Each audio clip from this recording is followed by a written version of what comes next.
नमस्ते। जानते हैं कभी कभी मैथ्स या प्रोग्रामिंग में ना जो सवाल सबसे सीधे लगते हैं असल में वही सबसे ज्यादा घुमा देते हैं। आज हम बिल्कुल ऐसे ही एक सवाल की गहराई में उतरेंगे। सोचिए, एक बहुत ही बड़े प्रोडक्ट का साइन कैसे पता लगाया जाए। तो चलिए सीधे मुद्दे पर आते हैं। ये पहेली है क्या? पहेली ये है कि किसी इतने बड़े नंबर का साइन मतलब पॉजिटिव है या नेगेटिव, ये कैसे पता करें जिसका शायद पूरा कैलकुलेशन करना भी पॉसिबल ना हो। आइए इस चैलेंज को एक गेम की तरह सोचते हैं। नाम देते हैं द साइन गेम। रूल्स, अरे रूल्स तो बहुत सिंपल हैं। पहली बार में तो लगेगा अरे ये तो बच्चों का खेल है, पर असली मजा तो तब शुरू होता है जब नंबर्स इतने बड़े हो जाते हैं कि उन्हें कैलकुलेट करना ही लगभग नामुमकिन हो जाता है। तो हमारा मिशन क्या है? हमें एक फंक्शन बनाना है साइन फंक एक्स। इसका काम बहुत ही सीधा है। अगर एक्स पॉजिटिव है तो ये 1 देगा, अगर नेगेटिव है तो -1 देगा, और अगर 0 है तो 0 देगा। बस गोल एकदम क्लियर है। अब इस गेम में एक ट्विस्ट है। जो रास्ता सबसे ऑब्वियस, सबसे सीधा लगता है ना, असल में वही सबसे बड़ा ट्रैप है। चलिए समझते हैं ये मल्टीप्लिकेशन का, यानी गुणा करने का जाल है क्या। जरा इस एरे पर नजर डालिए।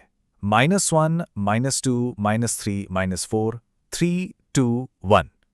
पहली नजर में तो ये काफी सीधा साधा लगता है ना?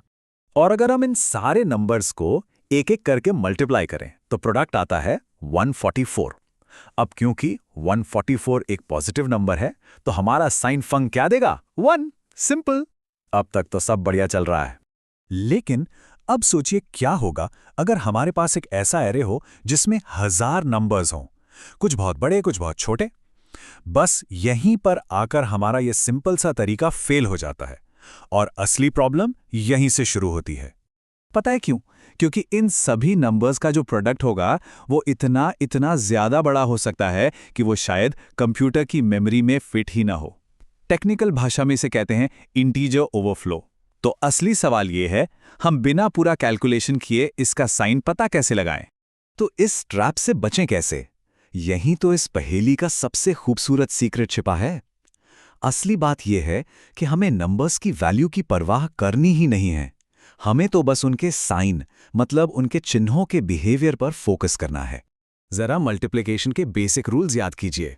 पॉजिटिव और पॉजिटिव बनता है पॉजिटिव, नेगेटिव और पॉजिटिव बनता है नेगेटिव।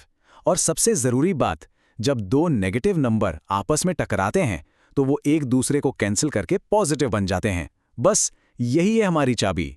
और सुनिए, इस गेम में हमारे पास एक ब्रह्मास्त्र भी है, जीरो प्रॉपर्टी। किसी भी नंबर को 0 से मल्टीप्लाई करो तो क्या आता है? 0 ही आता है। इसका मतलब ये हुआ कि अगर हमारे एरे में कहीं भी बस एक 0 भी है तो फाइनल प्रोडक्ट 0 ही होगा। गेम ओवर, खेल वही खत्म। तो अब जब हम ये पावरफुल रूल्स जान गए हैं तो चलिए एक बेहतर, एक स्मार्ट तरीका बनाते हैं। एक ऐसा तरीका जो हमें उस मल्टीप्लिकेशन के जाल में फंसाए बिना सीधा जवाब तक पहुंचा दे। तो हमारा ये बेहतर एल्गोरिथम कैसा दिखेगा? ये बहुत सिंपल और बहुत ही एलिगेंट है। देखिए, हम एक साइन ट्रैकर से शुरू करेंगे जिसकी वैल्यू हम रखेंगे 1 यानी पॉजिटिव। फिर हम एरे में एक एक करके हर नंबर पर जाएंगे। अगर हमें 0 मिल गया तो बात ही खत्म, जवाब है 0। अगर कोई नेगेटिव नंबर मिलता है तो हम बस अपने ट्रैकर का साइन पलट देंगे, और पॉजिटिव नंबर्स उन्हें तो हम इग्नोर कर सकते हैं क्योंकि वो साइन पर कोई असर डालते ही नहीं। और बस आखिर में हमारे ट्रैकर की जो भी वैल्यू होगी 1 या -1, वही हमारा फाइनल आंसर है। चलिए अब देखते हैं कि ये खूबसूरत सा लॉजिक असल कोड में कैसे काम करता है।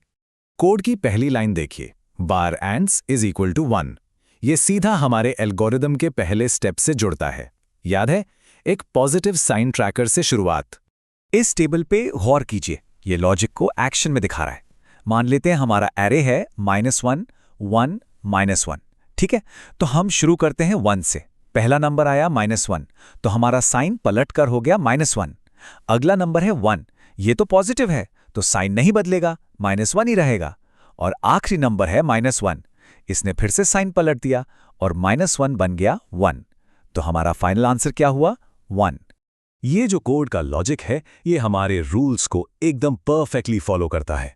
अगर नंबर 0 है तो फौरन 0 रिटर्न कर दो, अगर पॉजिटिव है तो कुछ मत करो, आगे बढ़ जाओ, और अगर नेगेटिव है तो एंड्स को -1 से मल्टीप्लाई करके साइन को फ्लिप कर दो।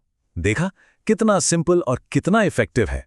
तो आखिर में ये सब हमें एक बहुत ही गहरे सवाल पर लाकर खड़ा करता है कि असल में सवाल पूछा क्या जा रहा था। देखिए, अक्सर जो सबसे कॉम्प्लेक्स प्रॉब्लम्स होती है ना, उनका सल्यूशन बस प्रॉब्लम को एक अलग एंगल से देखने में छिपा होता है। ये सवाल कभी भी नंबर्स को मल्टीप्लाई करने के बारे में था ही नहीं। ये तो बस ये पता लगाने के बारे में था कि हमारे एरे में नेगेटिव नंबर्स की गिनती इवन है या ऑड।